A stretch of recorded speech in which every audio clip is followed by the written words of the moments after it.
Les enfants disparus de Sodé. Abonne-toi et like la vidéo. Dans la nuit de Noël 1945, un incendie ravage la maison de la famille Sodé à Fayetteville, en Virginie-Occidentale. George et Jenny Sodé, ainsi que 9 de leurs 10 enfants, sont présents dans la maison.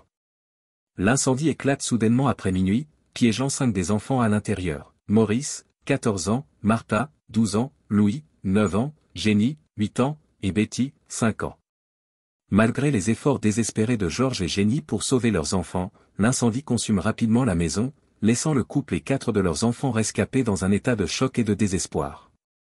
Après l'incendie, aucune trace des corps des 5 enfants disparus n'est trouvée dans les décombres. Les autorités locales concluent rapidement que les enfants ont péri dans l'incendie et que leurs corps ont été entièrement réduits en cendres, mais George et Jenny ont du mal à accepter cette explication. Plusieurs éléments troublants les poussent à croire que leurs enfants ont peut-être été enlevés avant l'incendie. Premièrement, l'incendie semble avoir été déclenché de manière suspecte. George remarque que les fils téléphoniques de la maison ont été coupés, et non détruits par le feu comme l'a initialement supposé la police. De plus, la famille entend un bruit étrange sur le toit juste avant que le feu ne se déclare, ce qui les fait suspecter un acte criminel. Un témoin rapporte avoir vu un homme quitter les lieux avec un bloc et une poulie, des objets que George retrouve sur sa propriété le lendemain. Deuxièmement, plusieurs témoins affirment avoir vu les enfants après l'incendie. Une femme prétend avoir vu les enfants dans une voiture en mouvement pendant la nuit de l'incendie, tandis qu'une autre rapporte les avoir vus quelques jours plus tard dans un hôtel de la région. Un employé d'une station-service prétend également avoir vu les enfants accompagnés de 2 hommes et d'une femme d'apparence étrangère. Ces témoignages ajoutent du poids à la théorie de l'enlèvement, bien que non confirmés par des preuves concrètes. Troisièmement, l'état des débris de la maison soulève des questions. George, qui possède une certaine expertise en construction, estime que le feu n'a pas été assez intense pour brûler complètement les os humains, laissant des fragments ou des restes. Pourtant, aucune trace des enfants n'est retrouvée.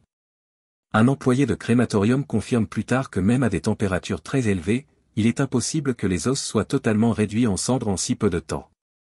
Frustrés par l'inaction des autorités locales, George et Jenny Sodé engagent des détectives privés pour enquêter.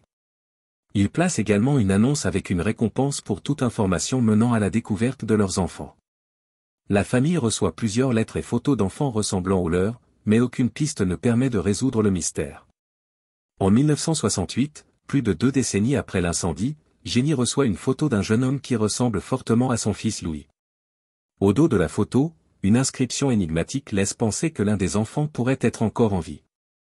Cependant, aucune suite ne donne de résultats concluants.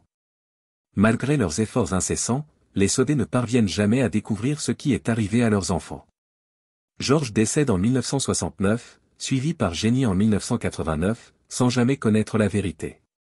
Les enfants survivants continuent à chercher des réponses, mais le mystère persiste, alimentant les spéculations et les théories. L'affaire des enfants disparus de Sodé reste l'un des mystères les plus déconcertants de l'histoire criminelle américaine. Les éléments troublants, les témoignages contradictoires, et l'absence de preuves claires laissent planer un doute permanent.